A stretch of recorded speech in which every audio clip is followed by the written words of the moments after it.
right, I think we are good. It is 10 o'clock on the nose and want to respect your time. Thank you all for joining our Commissioner School Counselor Advisory Council. It is hard to believe, but this is our very last meeting. So, all of our school counselors that have served on the Advisory Council have done so for the past 3 years. So, you have really hung in there, give us some great perspective from out in the field. We appreciate you all and excited that we get to wrap up your council experience today with such powerful speakers, and we hope to get some great information and back from all of our school counselors. We're going to switch things up just a little bit this morning. Dr. Fletcher, are you with us? I am on. Can you hear me? We can, Dr. Fletcher. We want to go on and turn it over to our commissioner. Here's some remarks from him. I know he's got a busy schedule today, so we want to make sure to give you the floor, Dr. Fletcher. Well, very kind of you. Thank you so much, Dr. Shirley. So good to see you. So good to see everyone on the call. I apologize. I just came out of the Senate, I'm sorry, the House Primary and Secondary Education Committee meeting, and I was lucky that one of our esteemed colleagues here in the Senate allowed me to use his office for this meeting. So I'm on my phone. So if there's some issues there, maybe through my phone connection and those matters. So I apologize for that. I do want to talk to you, just give you a kind of a heads up on a couple of things since I am here at the in the Senate office, a couple of things that this group would be very interested in so far. Yesterday in the I think it was the House Budget Review Subcommittee on Primary and Secondary Education, they heard the bill that deals with incentivizing the national certification for social workers and school psychologists. That's a bill that is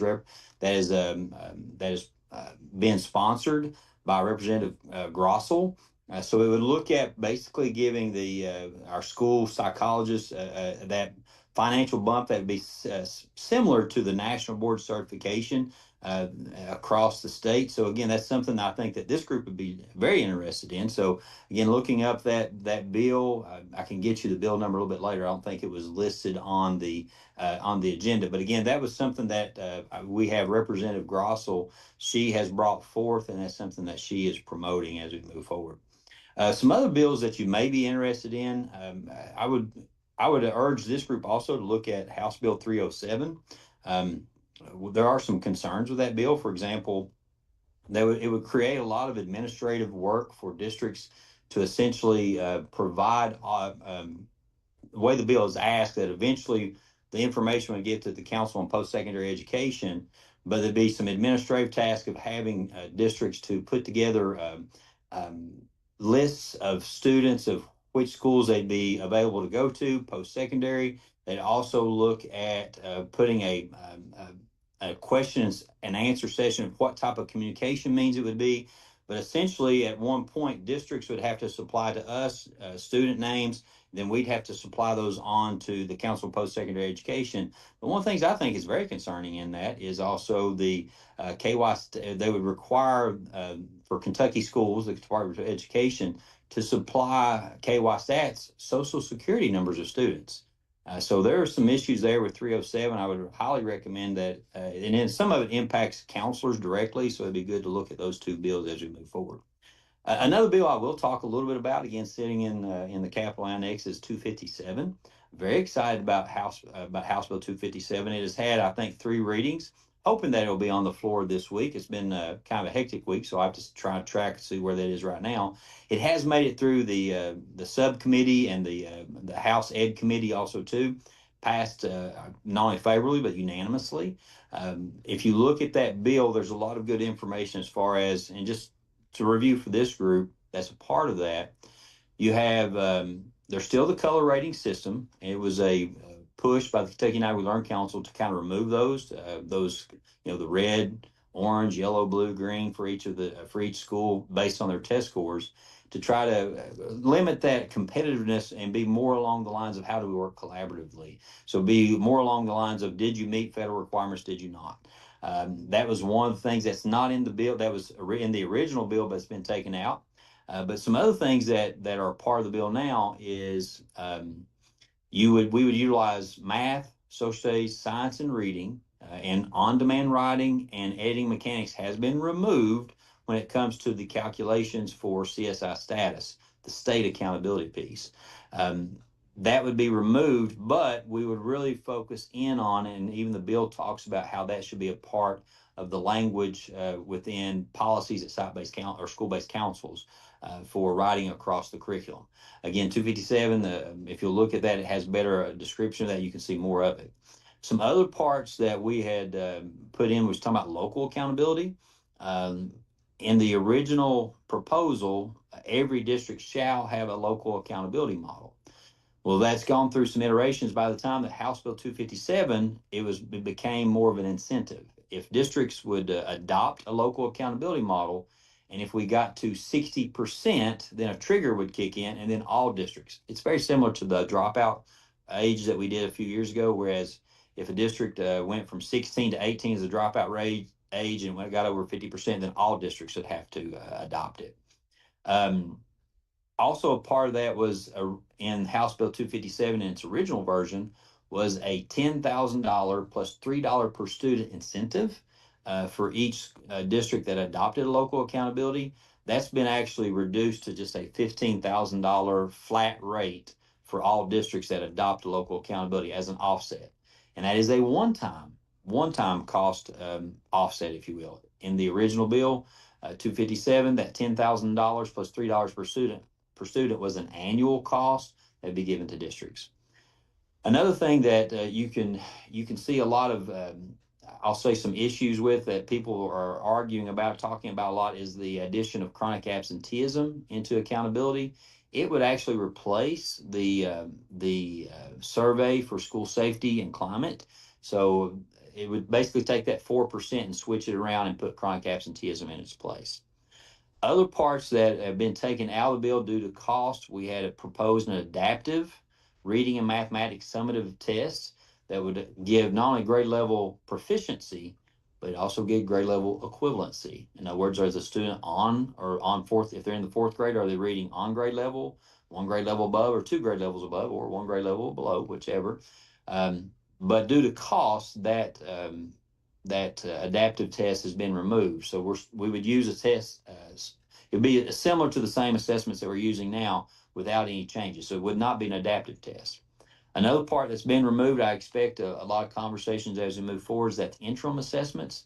For many of you, you can think about your MAP, STAR, iReady, whereas you're giving 3 windows of assessments each year from your local assessments. And then you also tack on a 4th assessment for state accountability. So there's 4 windows essentially each year for districts. We were offering an opt-in system that would align with the adaptive test at the end that districts could opt into. We would bid it out. Curriculum Associates, NWEA, or even Renaissance could bid on it. Anybody could bid on it, but we would try to align it so that you'd have a state assessment that would be formative, that would give you data towards the end of the year state tests in math and reading. Very similar to what you do now, but it would be all aligned with the state assessment. And but those were opt-in. So if a district was really tied to whatever program they were using, they would not have to opt into our interim assessments. But if you think about that, the 2 biggest complaints that we have is we're not getting state data back as quickly as we would like. So if you were taking a state test in the fall and you got that data overnight, now again, that would not be a part of accountability. It would just be formative data that would point you towards the summative assessment. So you would be getting back data more quickly. The other issue that we have a lot of times that people talk about is we test too much. When I say we, districts and KDE, when you look at the 3 windows, if you were to opt into this state assessment, you would go from 4 windows, the 3 that are local and the state assessment, and that state assessment would replace that local summative assessment that districts are already doing. So I expect that to be a discussion in the Senate side as we move forward, but there's a lot of things in that bill that I'm very thankful for. Having local accountability in there, actually removing on demand, lessening that amount of time testing that we're doing, I think those are positive parts of the bill. But again, if you have interest, the House Bill 257 is where we are. And there has been a committee sub, and the committee sub primarily deals with that $15,000 cap. So Dr. Cersei, I'll stop there. And again, I apologize for jumping in late. I do have a meeting here shortly, but I can stay on for a few minutes if anybody has any questions. Thank you, Dr. Fletcher. We appreciate you walking through some of those bills. It's always different hearing the explanation versus just reading about the bill on paper. So we appreciate you being here and jumping through different meetings. Dr. Tucker, I also want to turn it over to you if you have any updates you'd like to bring to the group. Well, I have the pleasure of bringing some greetings.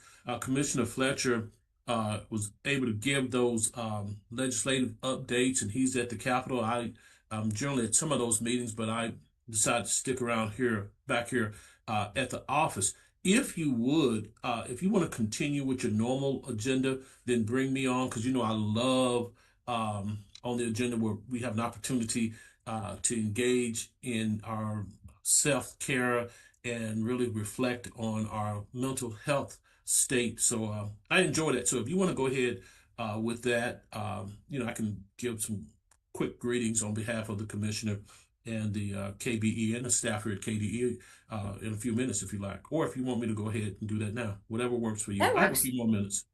Okay, that works perfectly fine. Does anyone have any questions for Dr. Fletcher or comments before he has to go?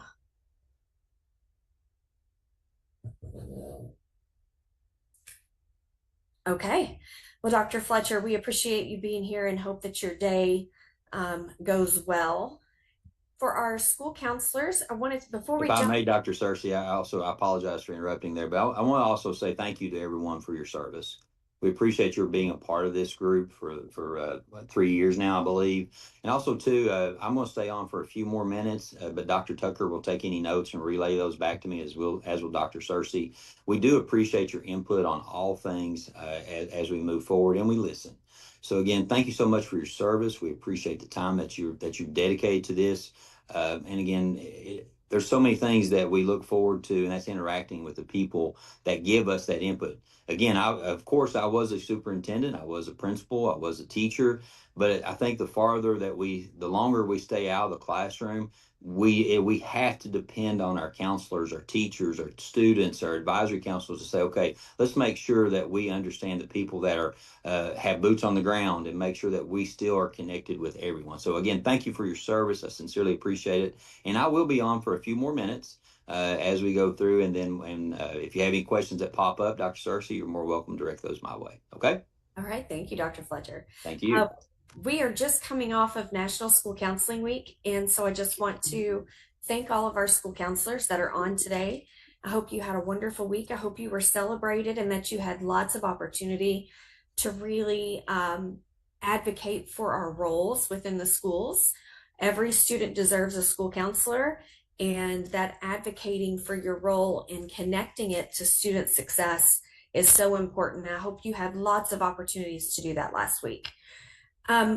Just as basic housekeeping, please keep your camera on if you are able to do so, just so that we can connect in this virtual space. We know that it's not always easy to do that virtually. With our cameras on, it makes it just a little bit easier, especially for our presenters as they are talking to the group. It's frequent that we watch the faces of the people that we're presenting to give us feedback, to know if we're really hitting where we need to hit and we're getting the information that you need to have. So if you can keep your camera on, that would be great. Do make sure your microphone is muted, just in case someone walks into your office or the space that you are in and they have conversations that we should not be privy to. So we want to make sure that our microphones are muted. Today's session is being recorded, so just keep that in mind, just as some situational awareness for you. We want you to stay engaged. The whole purpose of our advisory committee is for us to get information back from you. Like Dr. Fletcher said, the further you get away from the classroom, the harder it is sometimes to make connections. And so we're really depending on our school counselor advisory to bring that into the fold, so that we are always keeping the main thing. So we want to hear your voice. It's valuable. You are here for a reason. I am not going to turn it over to Santina yet. Santina, I'm going to get to you here in just a moment. I really want to do give me just a second, our welcome and inclusion activity. I think this is important, and we'll go back to the other stuff. But for our welcome and inclusion activity today, we want you to drop in the chat one win, counseling win. Drop in the chat one win that you have had this year, big or small. They all count, and we want to hear it. So let's take a second. I'm going to pull up the chat and see what we have here. One counseling win you have had this school year.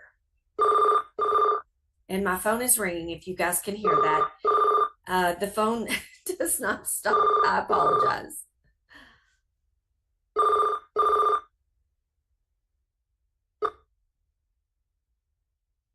I know y'all have had some counseling wins, and I have exceptional wait time. If you feel more comfortable and you'd like to come off mute, you can do that too.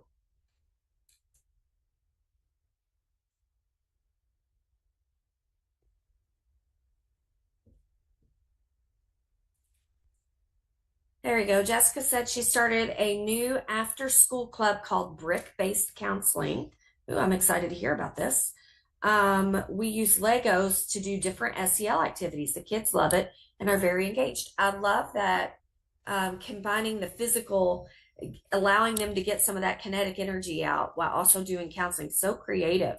I love that. John said we've had a general increase in parent participation this year from the FAFSA. That is incredible. That is really hard to do, is to move that needle on our FAFSA completions. A lot of times schools kind of stay in the same percentage of FAFSA completions. So anytime we can move that needle, we know that we're improving chances for our students to have post-secondary success. Excellent. One win that I have had this year is becoming part of a new school. Carl, that is awesome. Being integrated into a new school family is exciting and can be a little nerve-wracking too, but it sounds like they have welcomed you with open arms, which I love to hear. Paula has started a student leadership action team. Paula, I love that. I would love to learn more about that. Mindy says gotten into the classroom more this year and really targeting skills that students report needing help with. You guys, listen, when we talk about mental health professionals in our schools, school counselors are the only ones that push in to do the preventative work. You're tier 1. Tier 1 means that's all students get what you have. And so the more that we can push into the classrooms and really get that one-on-one time with kids or face-to-face time with students, the better it's going to be. So I love the preventative component of pushing in to do classroom lessons. Positive feedback on school climate and culture survey. Yes, Chelsea. OVEX School Counselor Network attendance is rapidly growing. I love that. Terry says, when I overheard an older student helping a younger student regulate using coping strategies, I worked with them on. Excellent. I see we have some more on there, but for time's sake, I'm going to keep going. Thank you guys for sharing your counseling wins. Sometimes we can get caught up in the stress of our job, and just taking a second to be grateful and really highlighting what are some good things that are happening, because even in the midst of chaos, good things happen. So thank you for joining in with me on that. All right, now we are going to go back, Santina, and I am going to turn it over to you to do attendance. This is great. I think I'm going to steal that, Michelle, and start my meeting I have on Friday with a win. Like, that is just a simple, cheerful way to start a meeting. That made my morning. Okay, I'm going to do attendance real quick. Courtney Benningfield from Glasgow. Here. Thank you. Yes, if you'll unmute and say here, because I'm looking at my other screen. Alicia Bush from Warren. Rachel Coswell from Fort Thomas Independent. Here. Thank you. Straussy Collins from Jefferson County. Chesley Crane from Simpson. Here. Thank you. Scott Danner from Union County. I am here. Thank you. Fatimia Fusen from Whitley. Suzanne Gibbs from Corbin. Terry Hall from Boone. I'm here. Thank you. John Hargis from Pulaski. Here. Thank you. Mary Lewis from Berea. Julie Link from Russellville Independent, Jessica Longland from Boone. Here. Thank you. Carla McCarty from Paintsville Independent. Carrie McGrath from Clark County. Antonio Melton from Fayette. I think I saw him. Heather Moore from Boyd County. Paula Moore from Jefferson. I'm here. Good morning. Thank you. Good morning. Cordia Pickrell from Jefferson. Okay. Garrick Lee Radcliffe from Kraft. Here. Thank you. Manesia Reynolds from Jefferson. Mindy Rose from Callaway. I'm here. Thank you. Carl Shainsigal from Callaway. I'm here. Great, thank you. Jelena Wheeler from Russell. Chloe Wilcher from Lincoln County. And Kristen Williamson from Madison. Okay, that's it, Michelle. I'll turn it back over to you. Thank you, Santina. And I want to give a special thank you to Santina. She does a lot of work behind the scenes for me for these meetings. Not only does she take attendance, she takes our minutes and our notes as well. I cannot talk and write at the same time. So I really appreciate her and stepping in for me the last meeting as well. So Santina, thank you for being such an awesome advisory council member and for supporting us.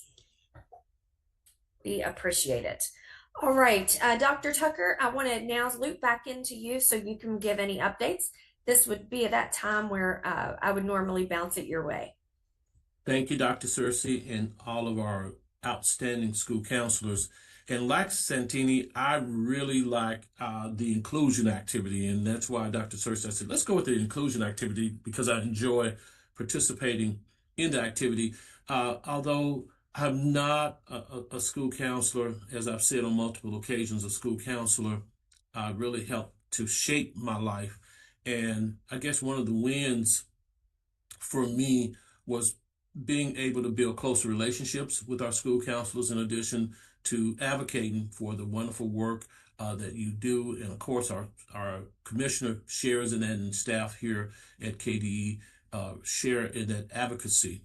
So really, that's really a big win for me. And I got to attend my first ASCA conference and really enjoyed that, and got a chance to hang out with a couple of you all there and really enjoyed that time.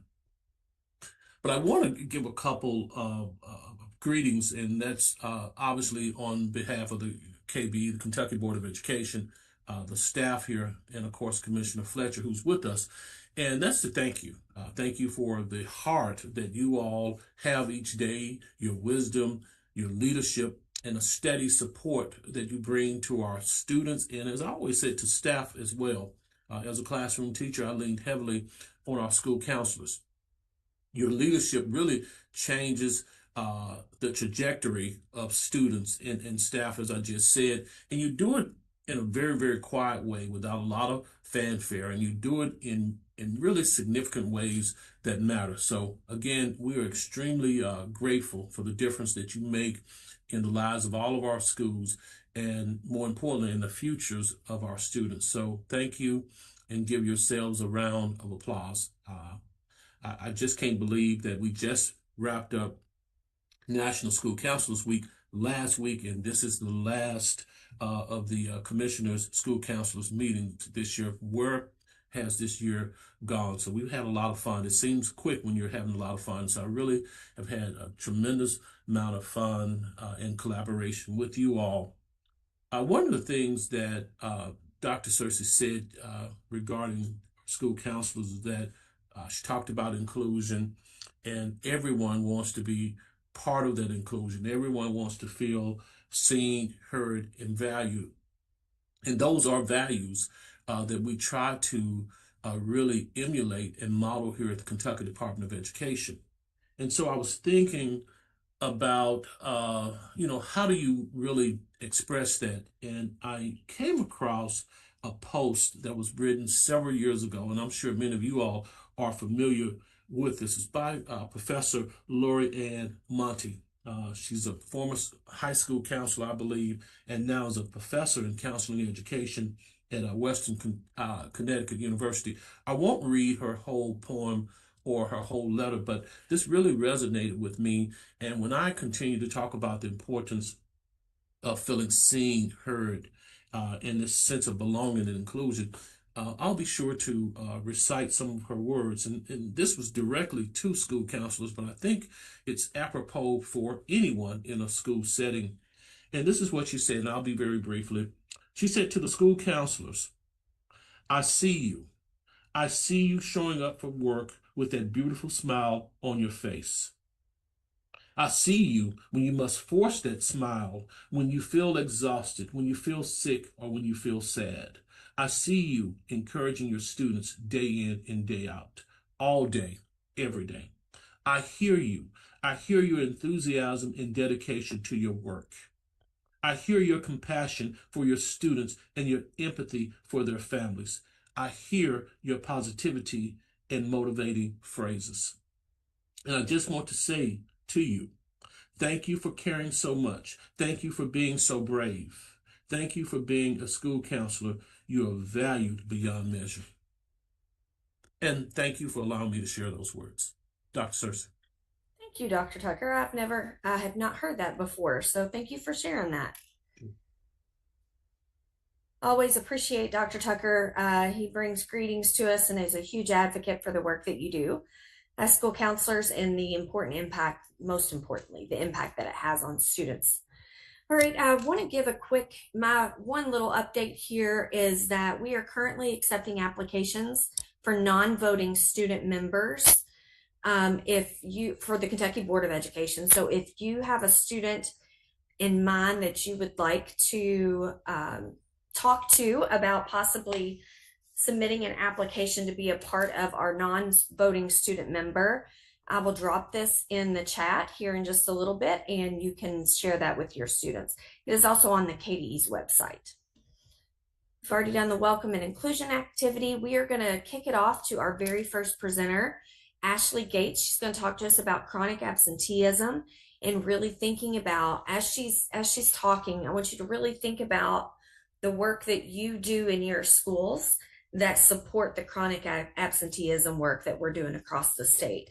So you bring a whole special context of work when we're thinking about the school counselor's role in chronic absenteeism. All right, Ashley, I am going to pull up your presentation and I will drive for you, but I'm going to turn it over to you. Thank you very much. And I was saying this earlier, but I just want to thank the opportunity for being here with you all. School counselors, my team, we have a former school counselor, and so she always reminds us, with that lens, and just really appreciate the work and the heart that you all bring to it, because I, like Dr. Tucker, had a school counselor that really did help change the trajectory of my life, and still to this day am connected with them. And so just really appreciate all the work that you do, and wanted to start out with that. But I'm Ashley Gates. I am part of our Persistence to Graduation team here at the Department of Education, and our work is ingrained and focused on dropout prevention, chronic absenteeism, and strengthening school connectedness across systems for the Commonwealth. And so we know that you as school counselors are uniquely positioned within this, because when attendance does become an issue, we know that it's very rarely just about attendance. It's about belonging, mental health, stability, and often you all are always the first line of defense for that. And so never want to not give credit to where it's due. So thank you. Next slide, please. So just a quick overview. You will see my team and I like to use the phrasing, we match engagement energy. We are in the student engagement and support branch. And so we like to, you can kind of feel, I get really excited when I start talking and my hands move a lot. But really want to take you all on kind of a journey of what our goal is with chronic absenteeism, some of the things that we have done previously, what we're actively working on, and where our vision is moving forward, and how you all fit in with every step of that. Next slide, please. So just so that we are all on the same page, I won't read this word for word, but just wanted to remind us all that chronic absenteeism in the Kentucky Department of Education's landscape is when a student is missing 10% or more of their total instructional time. The national definition is solely based on days missed, whereas we really want to look at that concentrated loss of learning, how many minutes, what the quality of learning that our kids are missing. And so just wanted to make sure that we understand that definition and also separate chronic absenteeism from truancy, because chronic absenteeism, again, a student can be chronically absent and not truant, whereas truancy is those unexcused absences. And just, again, not to think that you all don't understand that, but wanted to make sure that I honored where we're at with that, and then give you this as we kind of walk through what that's been looking like. And so before I get into some of the things that we've done, would love to just ask a question to start out and see how do you all as school counselors currently play a role in addressing chronic absenteeism within your school? And feel free to unmic, drop it in the chat. I'm not really good at waiting till the end for questions. I like to kind of embed them as we go. So please feel free to come off of mute or drop in the chat. How do you all play a role with addressing the needs of chronic absenteeism in your school? And don't be bashful. And if you're not currently, that's okay. I don't mind to go. Yeah, I'm please. Mindy from Callaway County, and I'm at a middle school. And just as part of like gathering MTSS data, we look at kiddos who, just run attendance reports and that kind of thing. Look at kiddos who are missing a lot. Kind of send that out school-wide and find out what teachers currently have a great relationship with those kids, who kind of wants to sponsor and connect with them. We try really hard to get relationships that are already intact to really feed into that. For the ones that maybe don't have super relationships or that we know have deeper needs as well, the other counselor and I, we will take them on and make an effort to connect with them and kind of do some counseling and see if there's an underlying issue that maybe we can assist with. We also refer to our Frisky a lot. Awesome. Thank you so much for sharing that. I see there's a couple in the chat as well. Something that our school is really trying to improve on this year. Yes, we're all about collaboration. I love hearing from you all.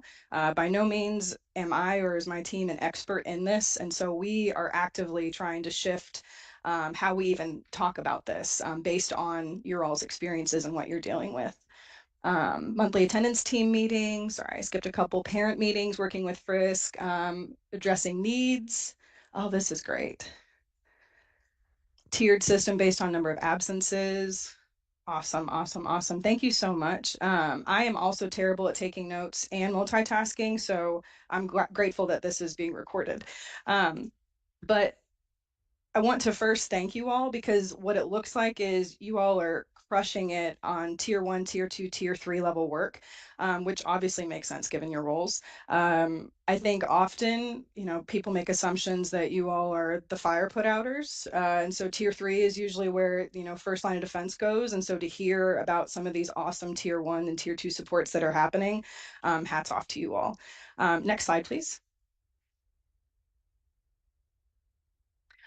Quick overview of just where our absenteeism rates have been and kind of where we're trending.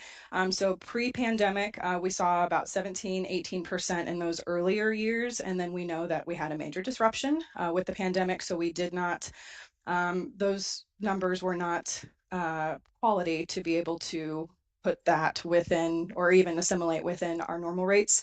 So we saw an increase. We jumped up to 27%, 30%, but we are seeing a decrease. We are at, for this most recent school year, closing out 2024-2025, we're at a 25% chronic absenteeism rate, which is a huge decrease. I mean, you look at, we hope for 1% better, right? But to get a 3% decrease with some of the awesome work that you all are doing and that we are actively pushing out.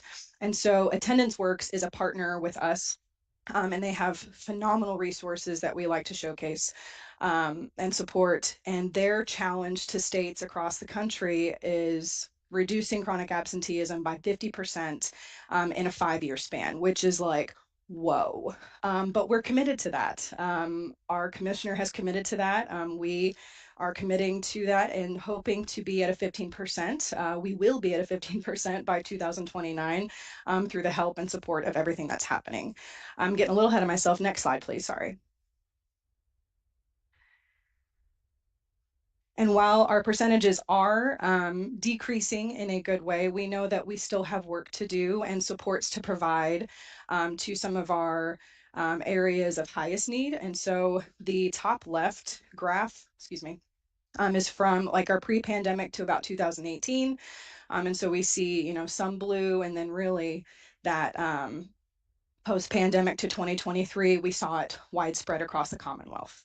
And so I really want to draw your attention to the post-pandemic to 2024, and not to call attention in a negative way at all, but in an awareness perspective. And so we know that we have work to do and support to provide in our highest area and region of Eastern Kentucky. And so one of our current projects that we're working on is partnering with a REL Appalachia, one of our educational learning labs, to focus on strengthening some of those attendance systems in a couple of our higher need districts to really kind of hone in on what some of the barriers and contributing factors are in some of our higher need areas, and then being able to replicate some of that support and intervention for those across the Commonwealth. Next slide, please. So I mentioned that our commissioner said, yes, we will reduce chronic absenteeism by 50%, coming down to 15% by 2029. And so this is part of our strategic plan. And so for this to be something that is embedded in what we do, is one just amazing and incredible, and it helps us be able to push along. And so we are focusing on 3 areas: expanding opportunities for vibrant learning, empowering our educators to support at-risk students, and then engaging in proactive communication with our family and communities.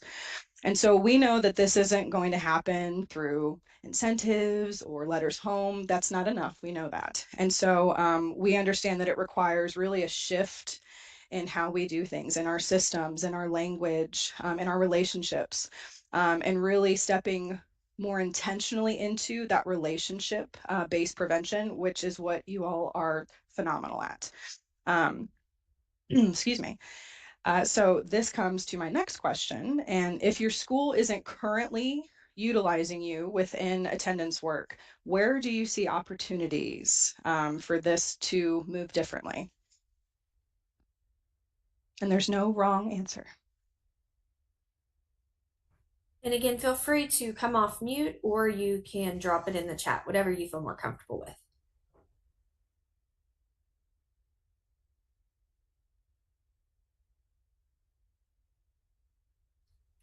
Ashley, kind of a add-on to that question is, how would you like to be used?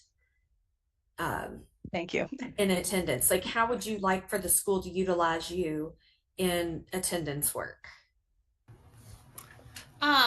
One of the things we're like working on it, but one of the things that we're looking at is, instead of acting in silos, like working as a team, because a lot of the mental health stuff impacts the attendance, and then the attendance impacts the learning outcomes.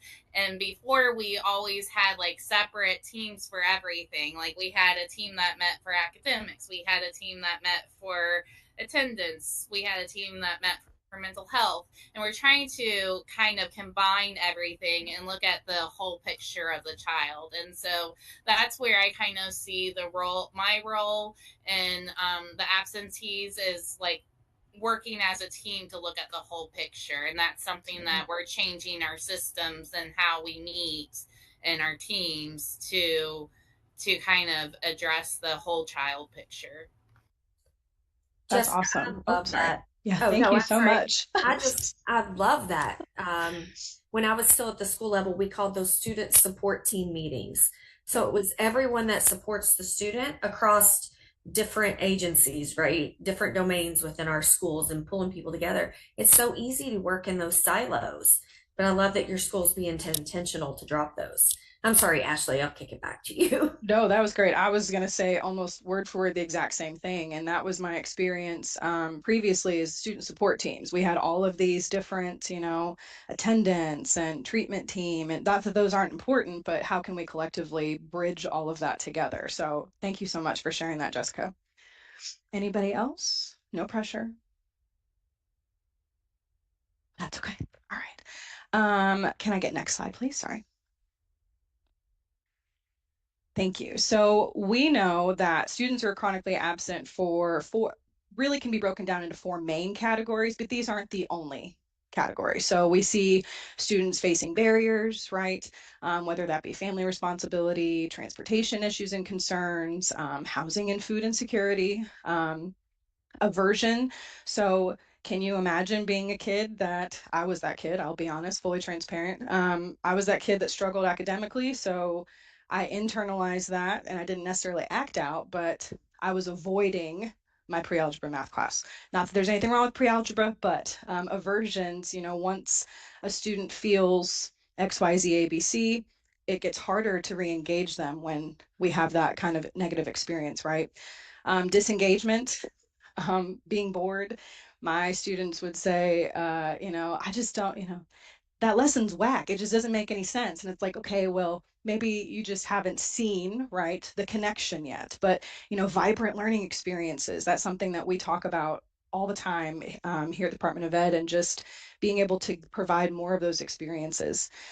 Misconceptions, so making assumptions that, attendance really doesn't matter. A lot of these, again, we see, but post-pandemic, we've also seen these 3 other categories that have kind of came out. And so those are things that we are actively exploring and trying to figure out more concentrated and targeted supports.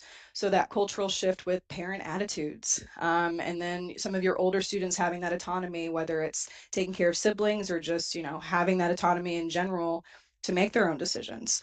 Pandemic messaging has become the new norm, right? I don't remember having a whole lot of virtual meetings and trainings and webinars pre-pandemic, and just to see what society has shifted and being able to meet the needs of that where we're at. And then community factors. One of the most beautiful things about the Commonwealth of Kentucky is the fact that we have such unique diversity across in different pockets. And so community factors are very contextualized in different areas, western part of the state, eastern part of the state, northern, central, southern. And so really being able to meet people where they're at and not just create these, well, this is for, this works here, so it has to work here, but being able to meet people where they're at, hear from what's happening, and then be able to make those recommendations for different interventions. And so my next question to you all is, based on some of these categories, where do you all see attendance showing up as a symptom of something deeper for students?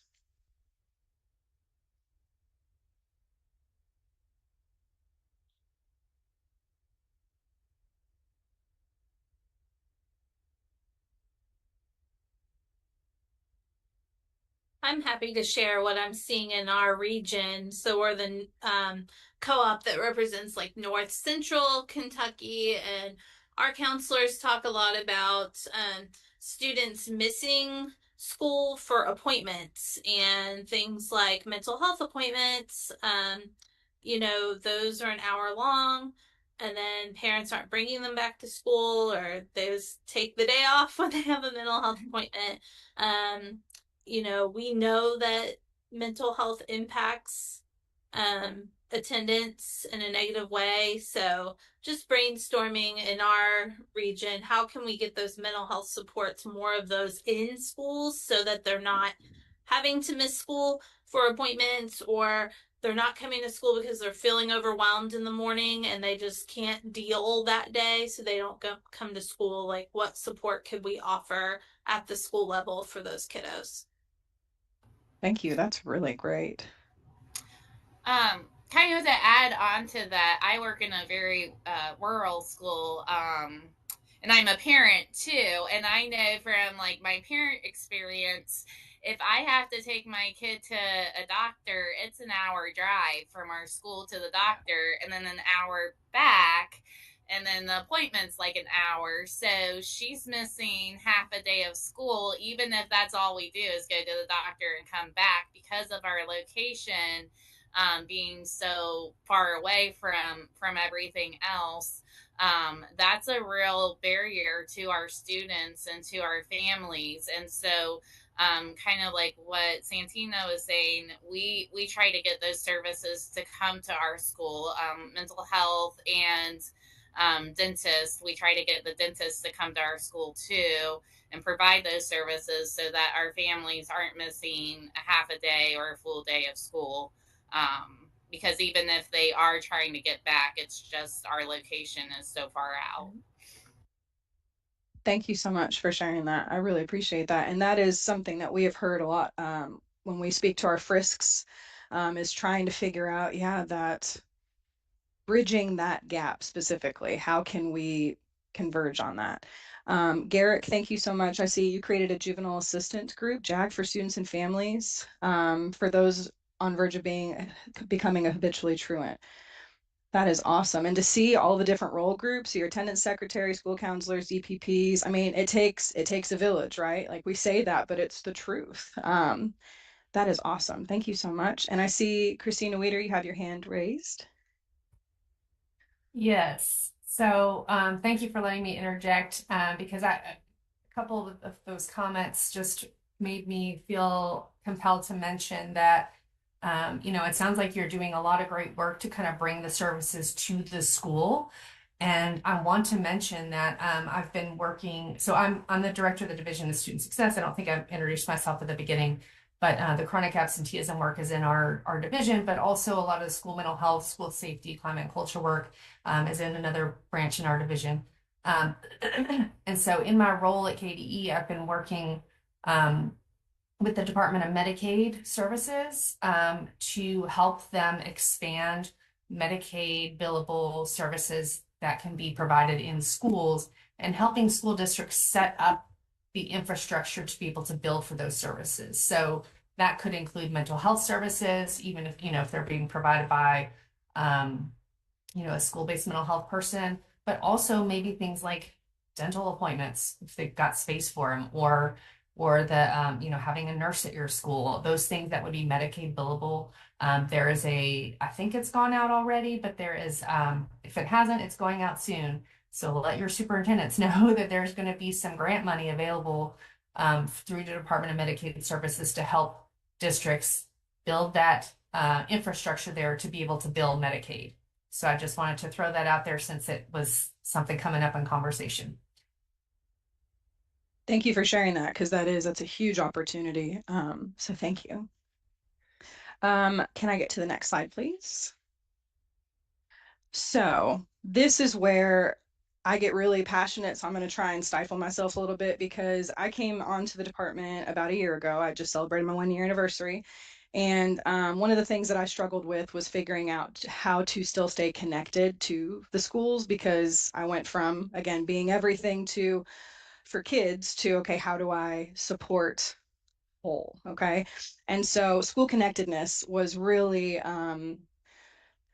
the first article that I read about from the CDC and Bob Balfonz's group with Grad Partnership talk about student success systems. And at the foundation of that is connectedness.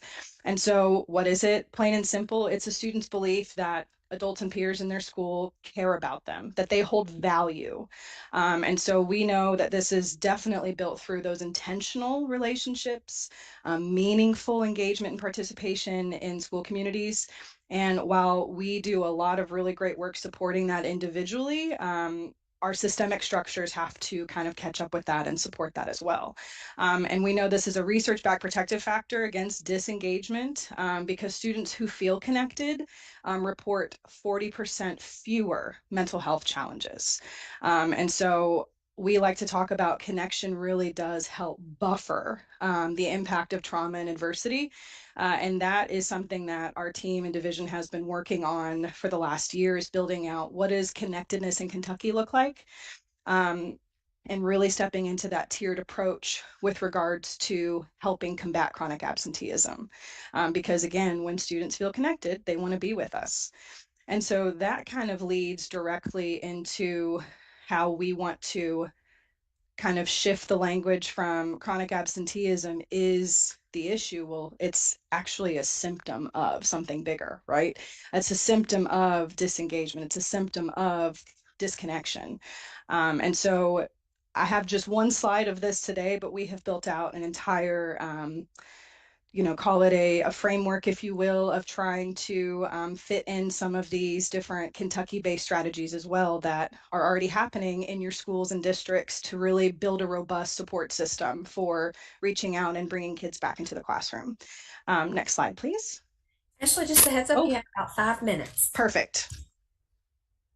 And so everybody likes the pyramid, our tiered approach. And so our Department of Ed has done a phenomenal job. I'm going to hype us up with our chronic absenteeism campaign. And so last year's campaign focused on attendance matters, we miss you. And so really wanted to figure out how to elevate that this year. And so when we think about that tier 1, that universal prevention piece, our campaign falls into that. Next slide, please.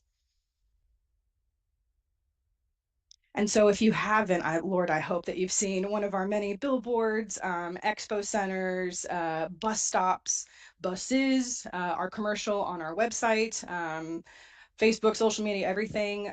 We wanted kids to know that we miss you, but you belong here. And so our message this year is you belong, attendance matters. Next slide, please. And from that, has really shifted kind of how we're looking at attendance. And so our Kentucky campaign was You Belong, Attendance Matters. And Casey County at the very beginning of this said, I'll raise you one better, and replicated our campaign commercial that we created.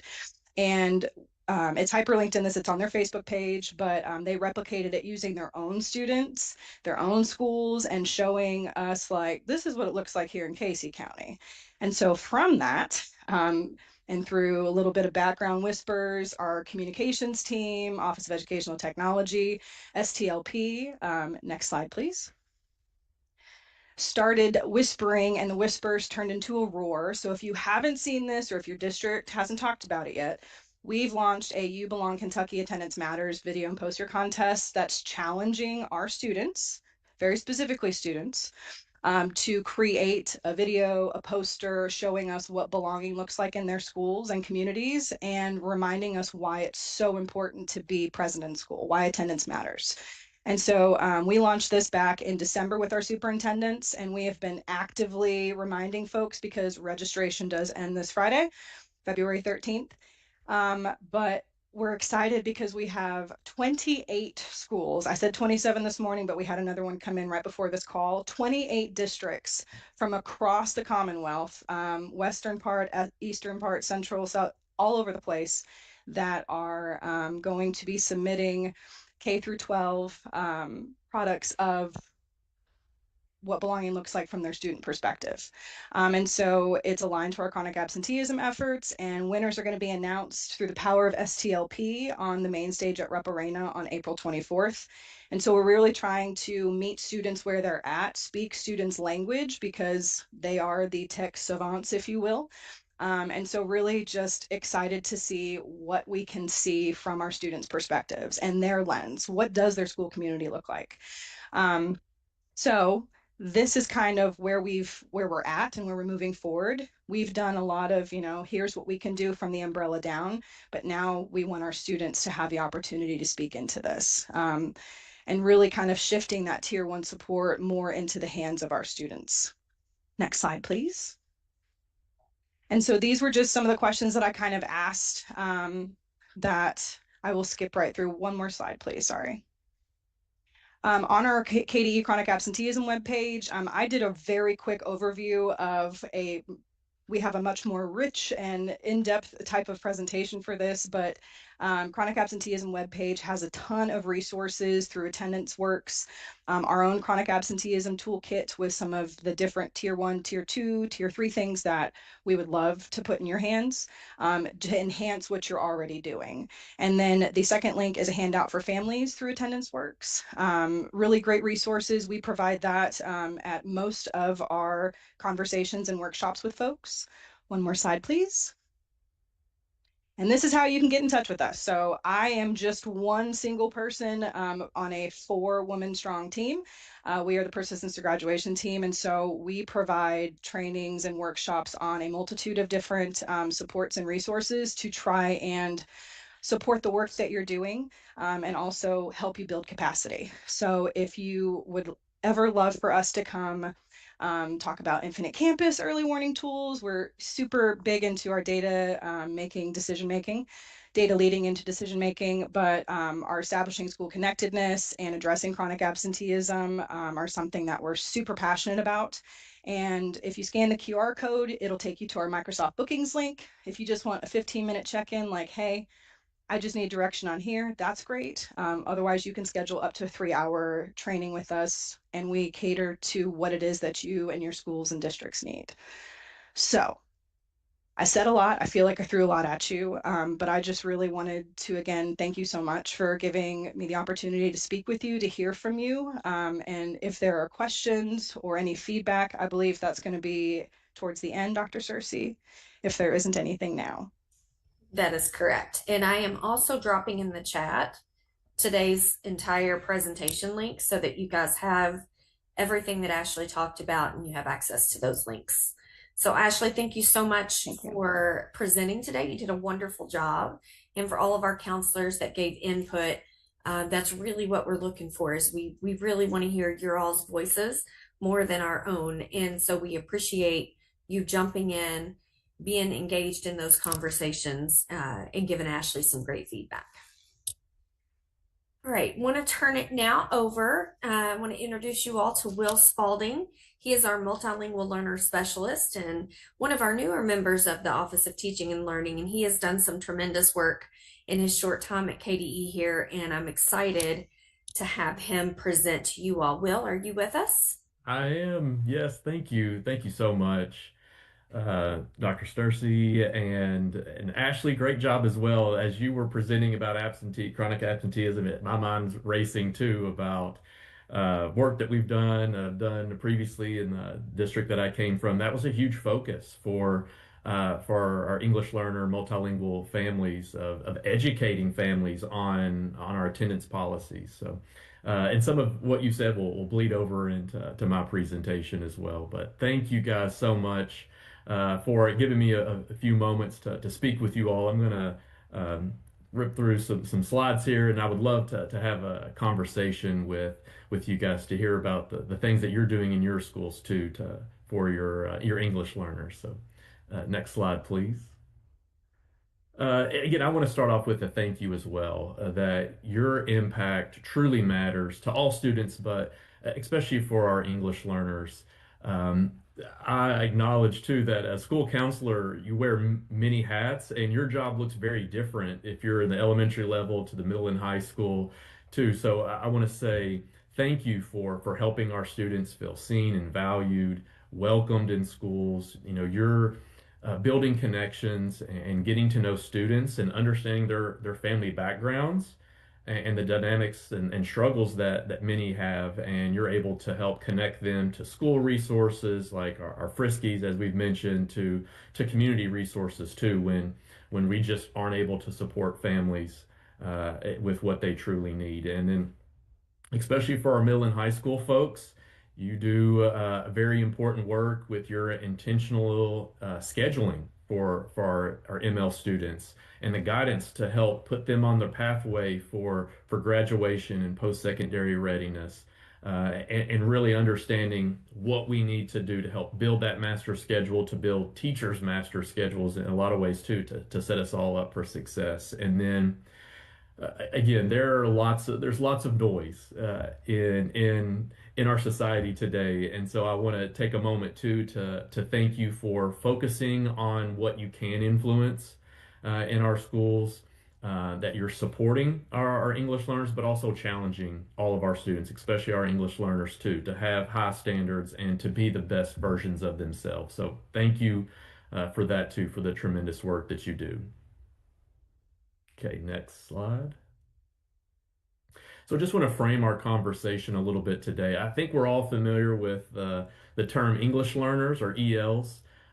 So those are specifically our students who have been identified as eligible for English language development services, right? So those are our students that are probably now finishing up the access test. That access testing window is closing by the end of the week. And we have seen a tremendous growth in our English learners over the last several years. And last school year, we had over 54,000 EL students across 1,000 schools in 147 of our districts. And that's a record number. So we know that your classrooms, your schools are a great representation of our country and our world as Kentucky classrooms start to reflect that more and more. A new term that some of you all may be familiar with is a multilingual learner. So that's a more asset-based approach, but that's any student who's developing proficiency in multiple languages, and it's a much larger umbrella of students. So it does include our English learners, but it also represents students who didn't qualify for EL services that have multiple languages spoken in their home. It includes our students who have exited EL services. So it's a much more broader term that includes our English learners. And when you put all of those students into our Kentucky classrooms, it's over 84,000 students, which is nearly 13% from kindergarten through 12th grade. And we know that many preschoolers will be future English learners once they come to us in kindergarten next year too. All right, next slide. And these next few slides, I'm just going to talk about the tremendous growth throughout Kentucky. So as you can see with our bar graph here, we have grown substantially. This graph just goes back to the 2017-2018 school year, but I came across a recent study that showed from 2010 to 2021, Kentucky had the fourth largest percentage growth of English learners in all of the United States. So we continue to grow. And as you can see, by over 25,000 students, which was an 89% increase. And to really put that in perspective, when Kentucky enrollment during that same period only grew by a little bit less than 3,000 students, and when you consider that between 7 to 9% of our English learners exit because they've met exit criteria each year on the access test, we're just growing more and more to be a more multilingual classroom and school. And so the work that we do becomes increasingly important to what we're doing. And as you can see, this past school year, 8.3% of our total Kentucky public schools population were just English learners.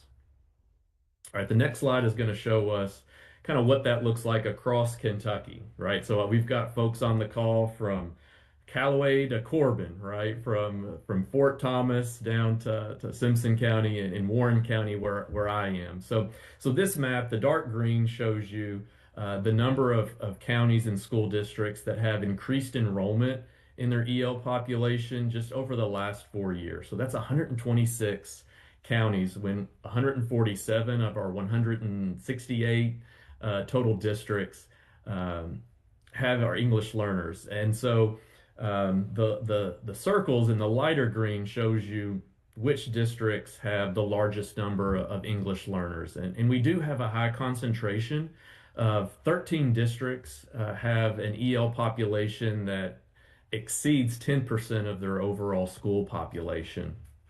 And you might be surprised at which schools those are. Of course, we think about Louisville and JCPS, but honestly, they're only the third largest district in percentage with their EL, but of course they have the largest numbers.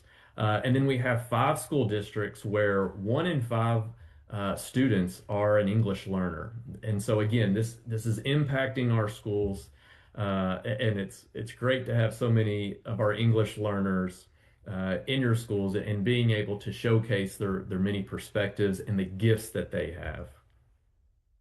Okay, our next slide will give us a little bit more information to show you that while yes, Spanish is our largest language that is spoken from our multilingual learners, and Hispanic and Latinx is our largest ethnicity demographic, we still have a wide variety of home countries and languages represented from our very diverse groups of students. So from our other languages that are the most predominant is Swahili, Arabic, Kinyarwanda, Nepali, French, and then if you have students from Southeast Asia that may be of like Burmese descent, that includes several languages from Chin, Hakachin, Zomi, and same with students from India with Gujarati, and many other languages that fall under that group too. So we have a very diverse group of multilingual learners as well throughout Kentucky.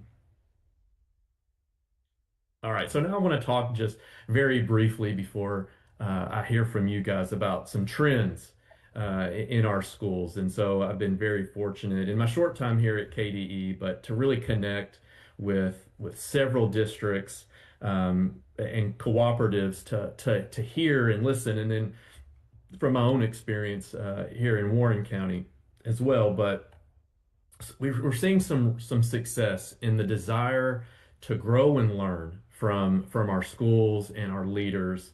So I want to give a shout out for our schools that are being very intentional in elevating EL students' voices. So whether that is like your student leadership teams, like being very intentional to include your English learners, to the signage in your school, to include messaging in multiple languages, hanging of flags and banners, or having a multicultural day at your school to showcase student talents and their backgrounds. So that's so important, that school culture to, as you know, the importance of making students feel valued and welcomed, and their parents as well.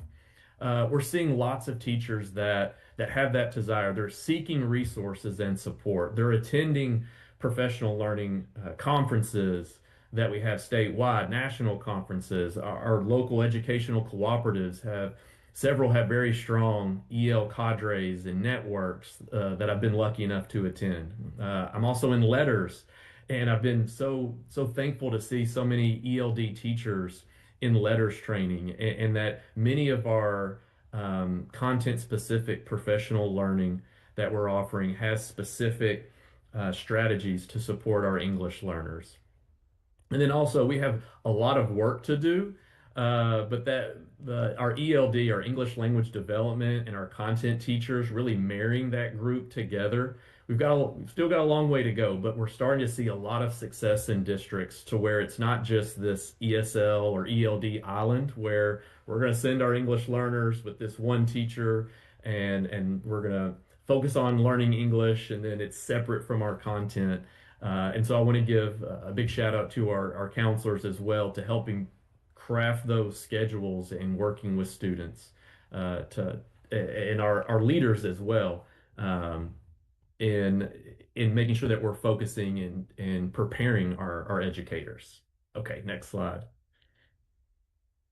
And then some of our trends, some more trends that are also barriers, right? And that is that districts are really having to make some difficult decisions and really weigh options for a variety of things.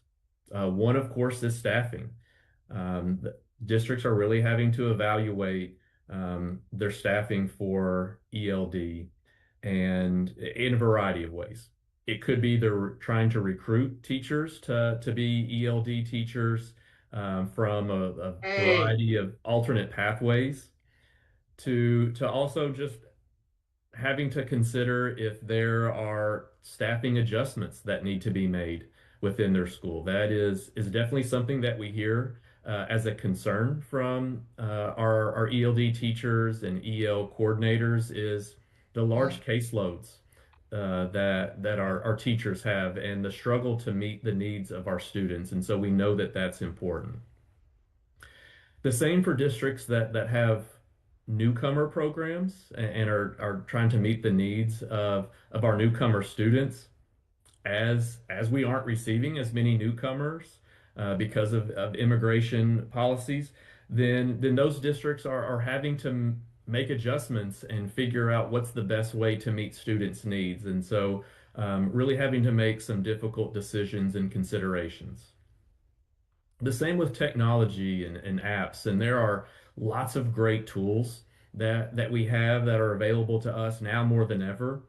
But also, as we've mentioned, there's no replacement for a high quality teacher and educator. And so, how do we evaluate those programs, those apps, the different tools to utilize them as strengths, but also to evaluate their effectiveness, to evaluate the progress that students are making. And I know that there are counselors that in some schools that have to be in charge of that too. So really it's important to think about those technologies and the resources and tools and how effective they are in truly meeting our language development needs. And then as we've mentioned earlier in Ashley's presentation too, about barriers that are outside of school that impact our learners. So challenges in family engagement, that's always been a struggle for our multilingual learners and their families, making sure that they feel welcomed and safe, right? That they feel welcome to know that their needs are going to be met, whether that's language needs if they come to a parent event, or even understanding the expectations of what parents are expected to do in U.S. schools. And so that education component too for parents and family engagement, transportation, scheduling of time of those events, we know is always a challenge and especially difficult for many multilingual learner families. As we've mentioned, about absenteeism and students that are high risk rates. This is something that we just have to be very intentional about, and the work that you do as counselors in being that trusted adult and things that Ashley had mentioned as well, right? About making sure that students feel valued and welcomed and supported are increasingly important for our multilingual learners as well. And then lastly, that family, those economic challenges and the important work that you do in connecting them and supporting students and their families with outside resources or the tremendous work that our FRISCs and youth service coordinators do. So those are just some of the very general trends that we're seeing. And so, yeah, on the next slide, I have some guiding questions for you. I know I went quickly through those because I would love to hear from you all.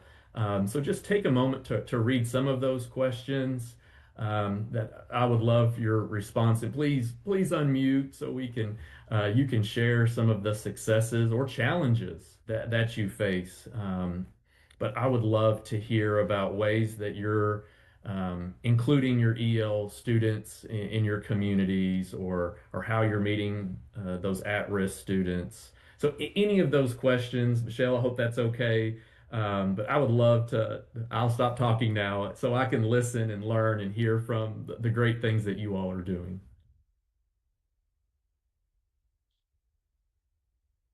One of the projects that our STLP team, one of the teams last year actually won at state, was that our students recorded different welcome videos for our students. Families. So this is how we do carpool, or this is how, we do lunches at Bowen. Or, these are clubs that you can be involved in and what time of year to look for, the forms to come home to sign up for, being a part of clubs or a sports team. So the students, did a really great job. They interviewed different staff members and then they helped translate it. And so that's been really powerful. We have, all the videos on QR codes, and then, they can just scan those and watch the videos as they arrive at our school. And we also have a welcome team as one of our leadership action teams that has some students that speak multiple languages. I think we have like 32 different languages this year at Bowen. So we don't have all of them covered, but on the tours, but we have, the majority that can attend and help lead tours or welcome new students. And they've really enjoyed that leadership opportunity. They get really excited. That is absolutely amazing. And you're so intentional there, right? It's a way to empower students to harness their multilingualism, which is a superpower, right? Those students, I'm so amazed, right? They have double the vocabulary that I have. I can only speak one language and barely English. I can barely speak it, I feel like a lot of times. But to show their leadership skills that may not always be have that light shine on them. But then also the parent piece of it too, right? We're making sure that we want to connect with parents and help teach our parents about our procedures as all parents need. But love that great intentionality, the welcoming piece as well of having students be intentional in your welcoming committee. That's an incredible piece too, right? Imagine being it's hard enough being a new student at a new school and then throw a language barrier on top of that, right? I'd say there might be a language barrier, but that doesn't mean that there's a communication barrier. We can communicate with all students. And so that smile and that welcoming body language and presence is so important. So thank you for sharing, Miss Moore. Who else would love to share?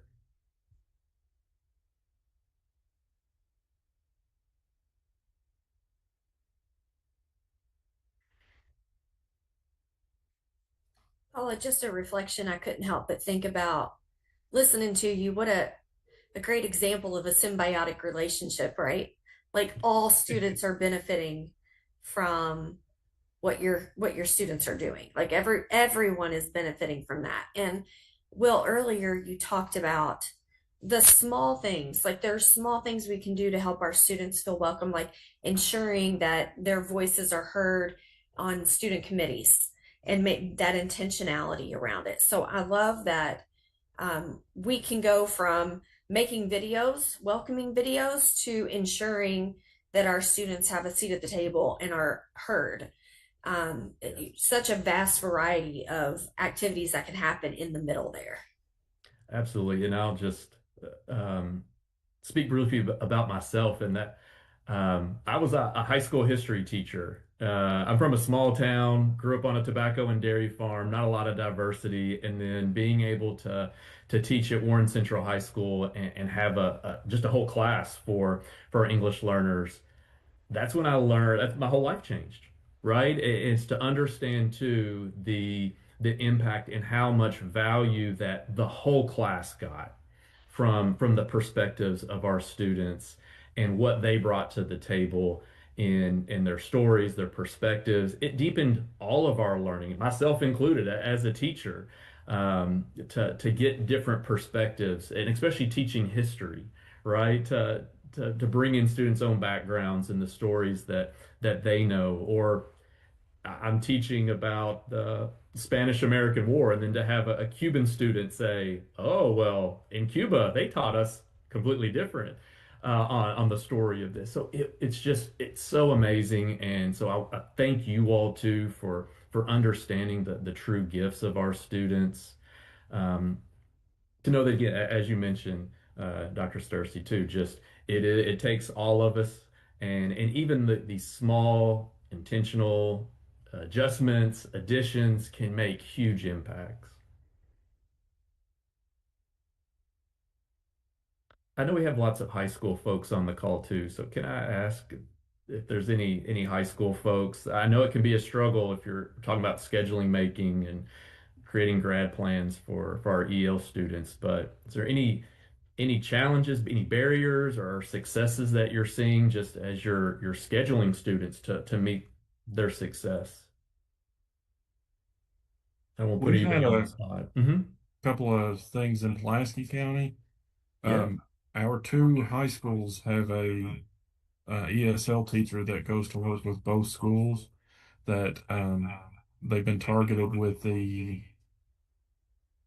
the access testing, the specific ones that have the Yes. are not meeting the basic English requirements. And he's been working with those students at both schools at our area technology center.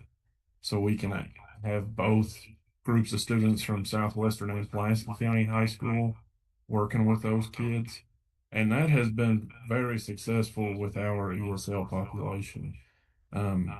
He spends one period a day, an hour, working with those students, doing basic Rosetta Stone and things like that, and helping them with their specific curriculum that they're not meeting outside of English. And that teacher has been really good working with those students, and that's been really successful with us. We had in our district, we had a tornado last year at the end of the school year, and that kind of hindered our process because the ATC was directly affected by that. But he's been working with both schools this year, and we've had less ESL students than we had in the past, but it's continued to be successful for those students.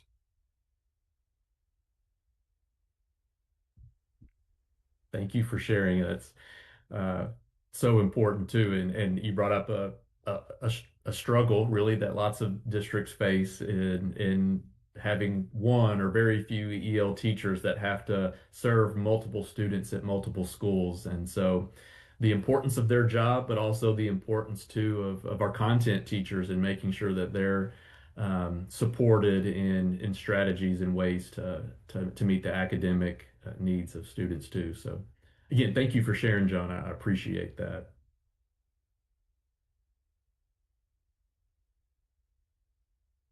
Michelle, I don't know how we are on time too, but We have just a couple of minutes left.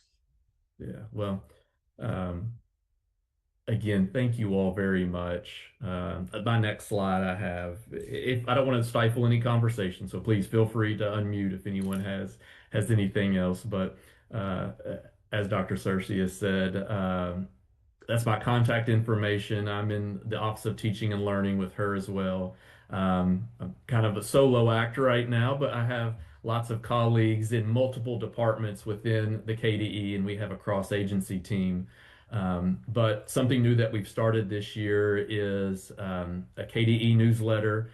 So I have a link to that. So you have copies of our presentation slides. So there's a link if you would like to subscribe. Because again, I know as we have few ELD teachers in certain districts, that some of that work falls on you as counselors to help support our ELD students. So we have lots of opportunities to engage. We have virtual office hours. I have some of those recordings linked as well, but those monthly office hours, we've gotten great feedback, and we're just starting. So I'm very motivated and excited for lots of great work to come throughout all of the KDE.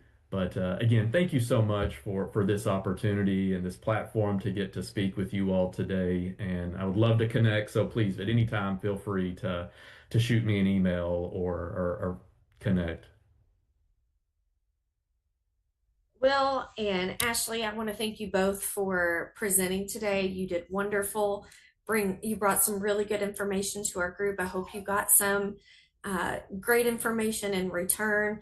If I get any other thoughts, comments, feedbacks, I'll make sure to float those your all's way. But I know that it's always difficult to present, add something else to your calendar. So thank you for saying yes when I called. You were incredible, so I appreciate it. All right, we've already done feedback from there. Before I give my thanks, I got an important text from Santina that I'd missed a step today. We need to actually approve the minutes from the last meeting. So Santina, I'll turn it over to you to do that, and then I'll pick it back up after you're done. Sure. So I just dropped the meeting minutes from November 18th in the chat. So if you could look those over, and if I could get a motion to approve those, I'll need two.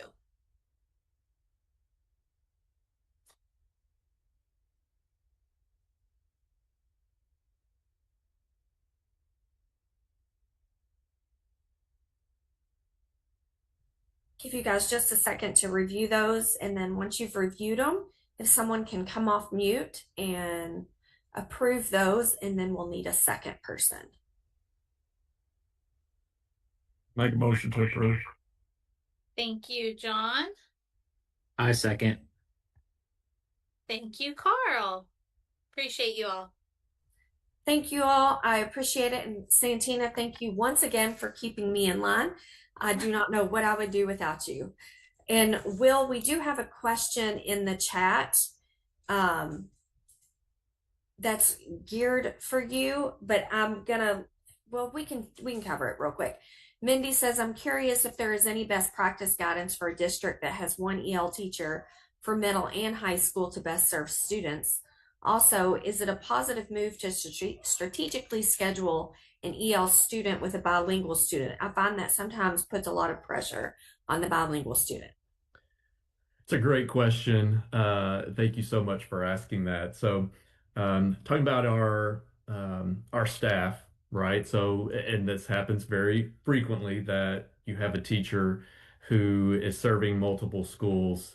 And so, yes, you want to, it all depends too on the level of the student and their language proficiency, right? So, all students are different, and we have different progression of language for those students. So if we're talking about a new student, but really anyone, especially at the middle and high school level, like they need some specific language development, right? So on their program service plan, that becomes like a new core for them.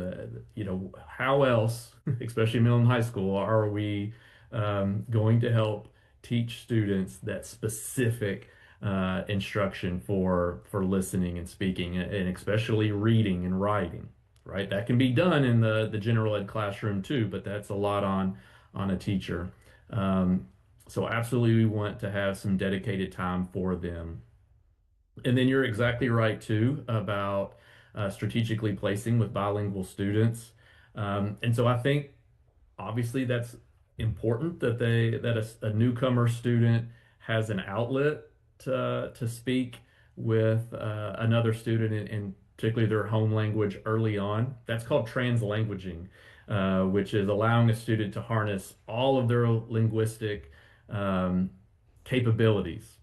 And that was a huge light bulb moment for me as a teacher. Early on in my career, I was like, oh, English only. You can only speak English. That's our target language. But then realizing that a student is going to deepen their understanding when they have an opportunity to utilize their home language. Now, that doesn't mean that I'm going to interpret and use Google Translate or wear these headphones all day long. That's different, right? And there's a time and a place, a limited time and a place for those types of things. But to head back to your question too, it depends on the students, especially that bilingual student. Could feel like it's a burden for them. Other times it might feel like a leadership opportunity. So I think it depends too on your classroom teachers and how they are utilizing that student. If they're just partnering up that student as a shoulder partner and saying, okay, now you explain it to Will, that's going to get old really quick. But if we're using that bilingual student with the higher proficiency as an opportunity for that student to have a comprehension break, and I'm going to pause and I'm going to talk to my classmate and I'm going to talk to him in Spanish and say, okay, what the teacher said was this. Did I hear that right? I'm going to use that person as a clarifier. What a great opportunity. But again, I wish I give you a more cut and dry answer, but it does depend a lot on the dynamics of your students and how they're being utilized. Great question, Miss Rose. Thank you, Will. All right, you guys, I have legitimately 1 minute. And so I want to take that 1 minute and thank you all for being a part of our school counselor advisory committee for the last 3 years. I know this is a 3-year commitment is a big commitment to jump into, especially with how busy your all's schedules are. Like, you don't have time for one more meeting. So thank you for being a part of our advisory for 3 years. This is our last meeting. We are opening, we do have our applications open for the next cohort of school counselor advisory members. So if you know someone that would make a great advisory member, please encourage them to submit an application that's open until April 15th. So if you can talk to your colleagues that are vocal, they're looking for ways to improve their leadership. They want to take that next step in our state to let their voice be heard. We would love to have them fill out an application. All right. Thank you guys for today, for being on, for joining in. I appreciate you, and I hope you have a wonderful rest of your day. Bye, everyone.